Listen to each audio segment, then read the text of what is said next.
Hey y'all, what is up? It is Melanie Flame again. And so some things have kind of changed since my last video. For starters, I have purple hair. That has changed. I am not going to be doing the Ouija board for a little bit because of what happened in my last videos. I'm a little bit shaken up.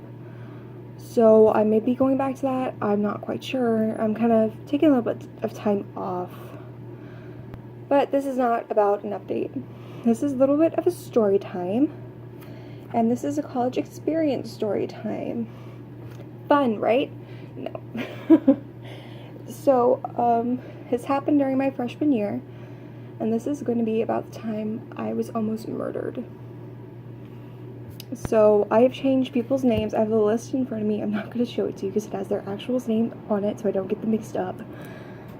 And I've changed their names to protect their privacy because I don't want you going out and trying to find them and being like, why are you murdering people? Or harassing them or whatever. So, to start the story, it's going to take place a little bit before my freshman year started. About this time in 2017, which is 2 years ago, which is crazy to think about. So I met a girl, and we're going to call her Shannon.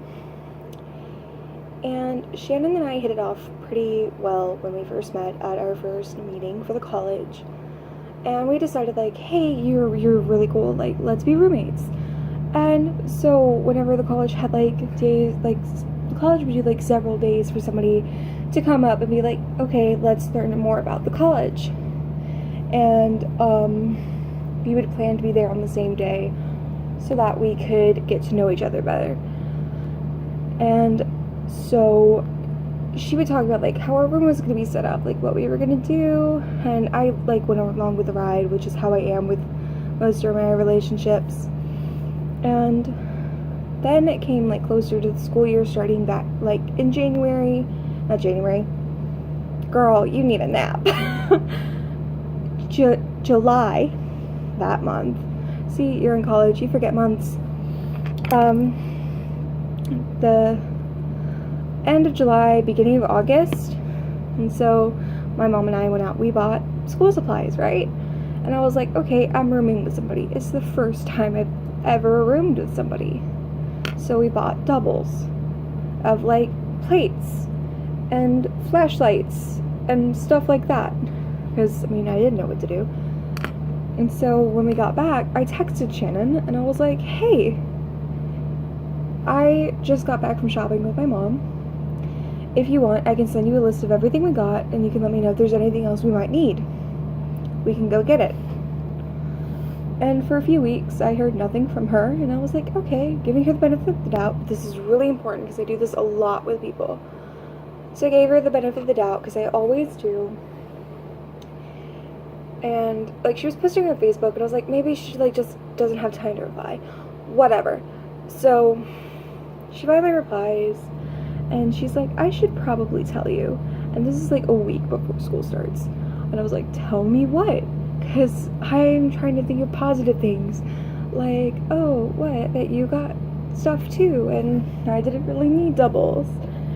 And she's like, I put in a request for a random roommate and a random roommate in a random room. And I was like, okay.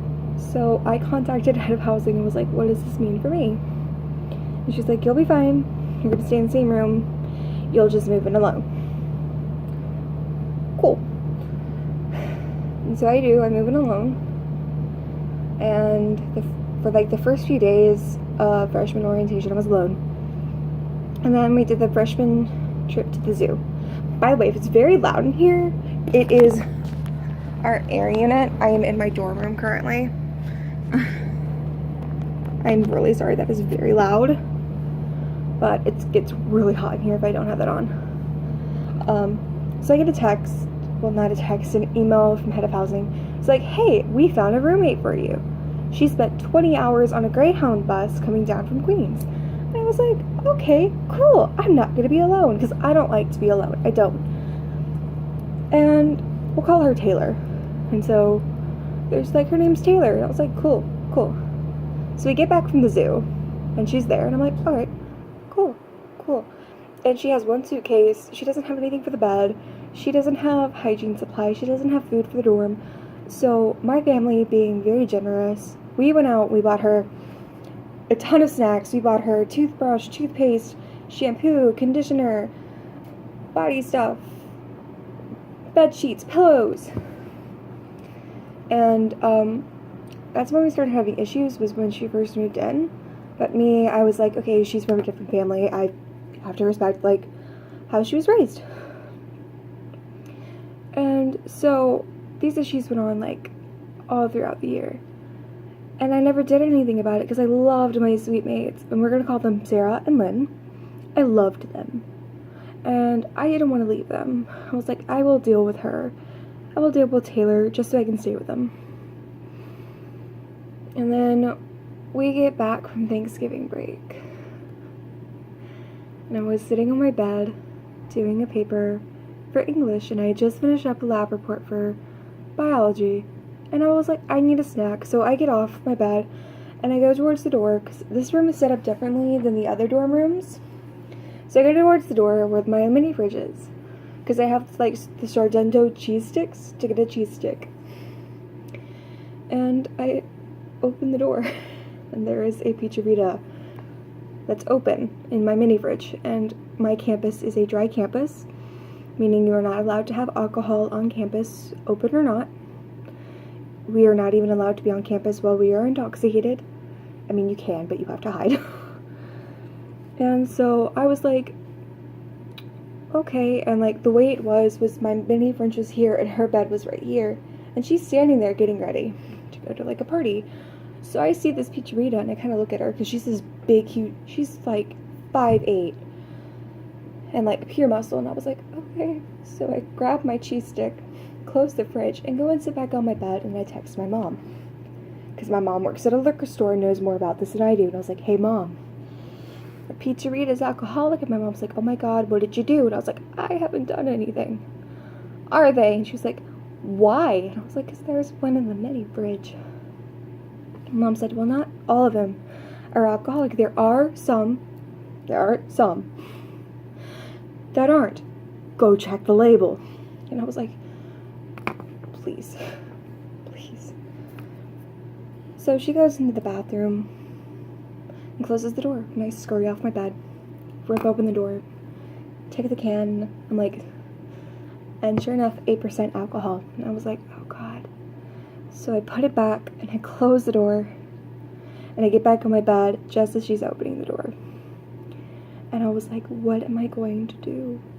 So I texted my mom and she was like, go get your RA.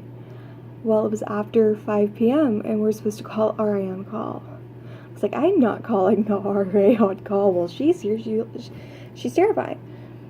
So she left to go to the party or whatever. And so I called RA on call and I was freaking out. And on the way to my room, I hear, wasn't it 2:07 that we had the problems with alcohol last year? I was like, God, my room's cursed. And I opened the door, and the RA goes, your room reeks of weed. Has she been smoking in here? And me, being a sheltered child, I was like, I don't know what weed smells like. And she was like, oh, sweetie.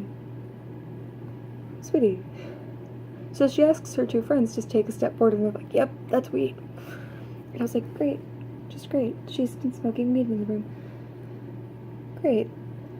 And they're like, okay, where's the alcohol? So I open the fridge, and they're not allowed to take alcohol that's not in plain view. So they had to call CCPD, because we have a police department on campus. And so they had to go back downstairs, get the officer, and come back up. And so he comes in, this elderly man. He was very nice. This is the stupidest thing. I feel so bad for him. He's looking at this pizzeria and he goes, so miss, how much of this have you drank tonight? And the RA's like, no. I almost passed out when he said that. And he was like, what? And she was like, she didn't drink, she's not her roommate. And he goes, oh, how much of this has your roommate drank? And I was like, I don't know. It was half empty when I opened the fridge. And he was like, okay, here's what I need you to do. Go pour this in the fridge and bring me back the can. So I didn't hear him go, I thought she was the one who drank it. And the RA goes, why would she call the police on herself? But I am that kind of person who would call the police on myself for doing something illegal. So, so he takes the can, puts it in his pocket, and he was like, all right, can you call your roommate? And well, she left her phone in the dorm. And I was like, can't. Her phone's over there.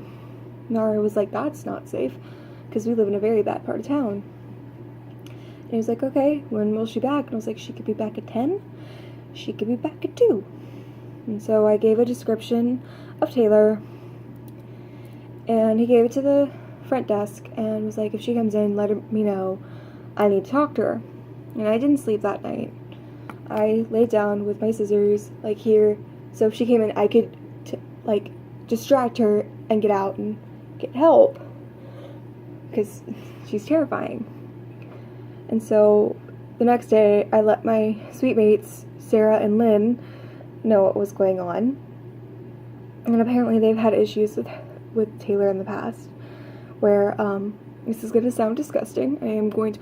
I may just put a disclaimer, but I may not.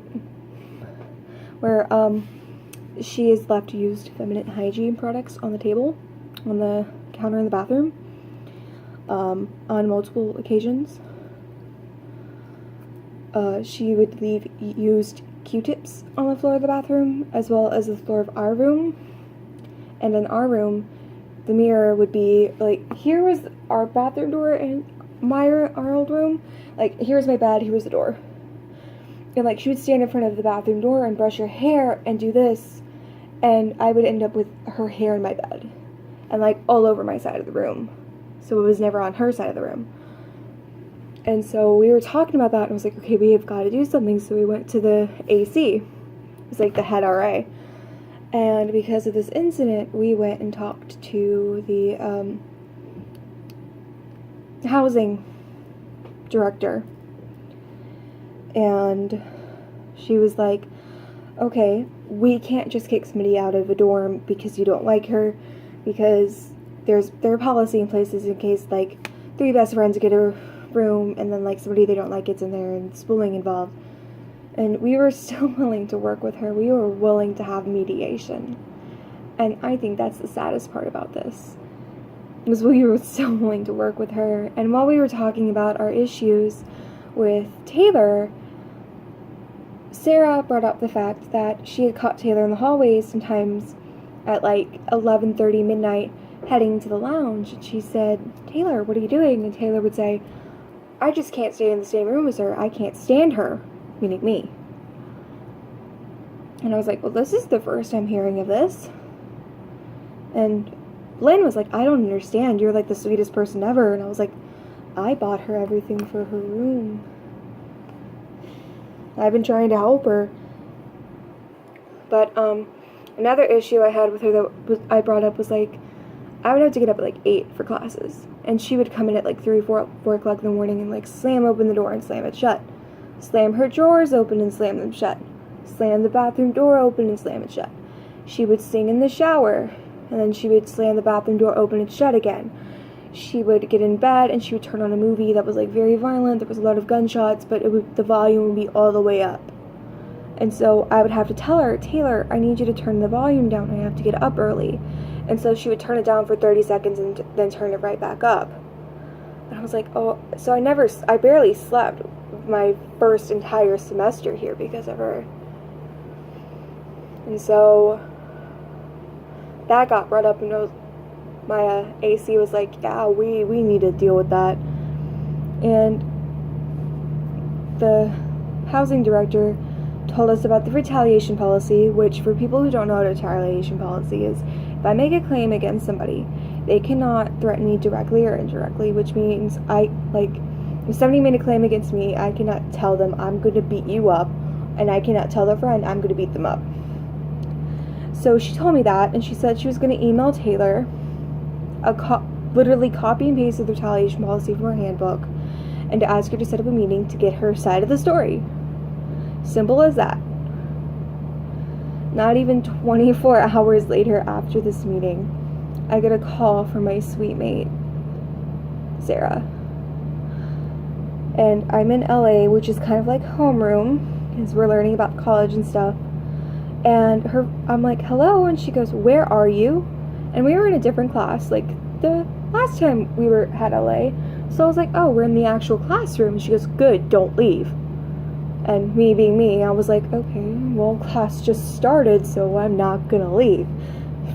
Why would I leave? Class just started. And she goes, no, you're not listening, don't leave by yourself. And I was like, Sarah, class just started, I'm not gonna leave. And she goes, no, you don't understand, Taylor wants to kill you, don't leave. And it was like the entire world stopped. And my heart, I remember it stopping. And I remember just going, what? And she goes, Lynn and I were in the bathroom. And I was doing my hair. And we were talking. And she came in the room and she was screaming and yelling about wanting to kill you. We're on our way to the housing director right now. We have an appointment. Don't leave by yourself. And I was like, okay. So I get off the phone with her and I go into LA and I tell our teacher, she's gonna be here in a minute. She's in a meeting. And she comes in like 5 minutes later and she's like, she wasn't there. She was in a meeting. And I was like, oh, great. And so they set up another meeting with her at 1. So it's like, okay, we get to talk to her at 1. All right. And I was like in this daze. I didn't know what I was doing. I didn't know like what was going on. I don't even know what we did in class that day. I remember going to lunch and Sarah like grabbed my arm and pulled it to her side. And Sarah is smaller than me, but she's on the volleyball team, so she would have beat the crap out of anybody who even tried to come near me. And we get to the cafeteria, we swipe our cards, and she's moving in the cafeteria to where she can see me. Like, if there's a pole, she moves to where she can see me.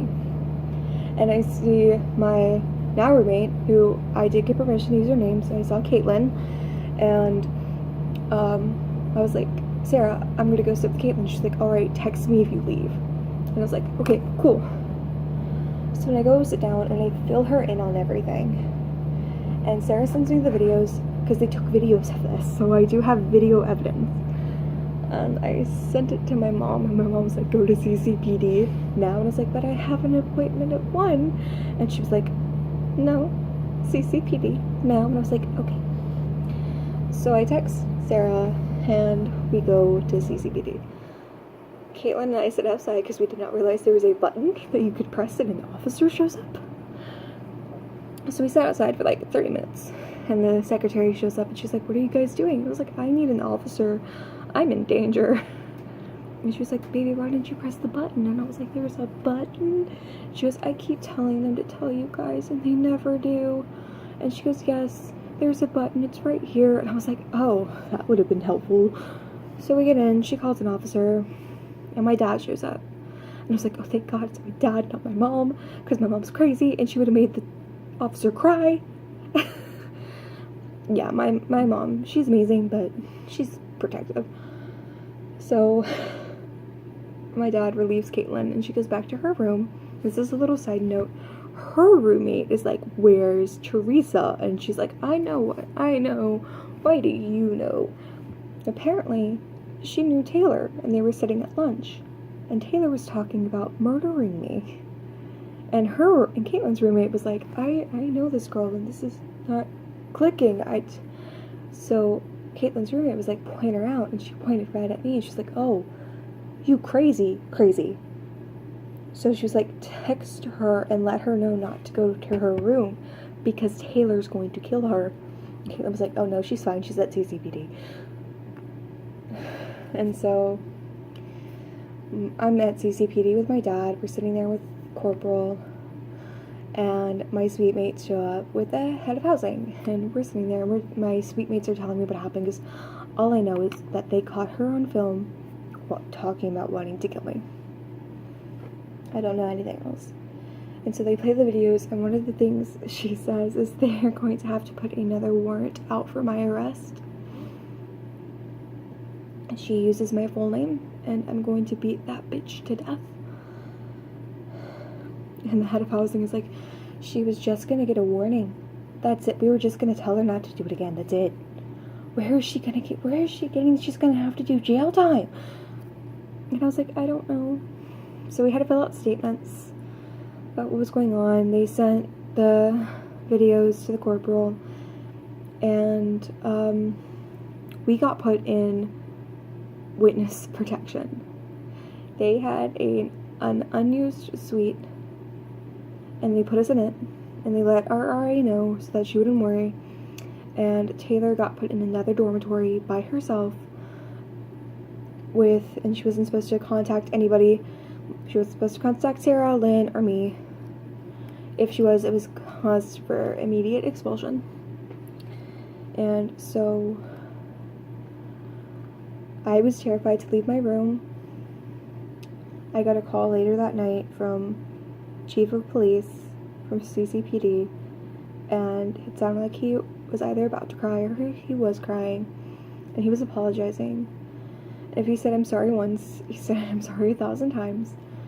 And they wouldn't grant him a warrant for her arrest because it was hearsay, which I will tell you that's not hearsay. And which scared me even more. And I went home that weekend.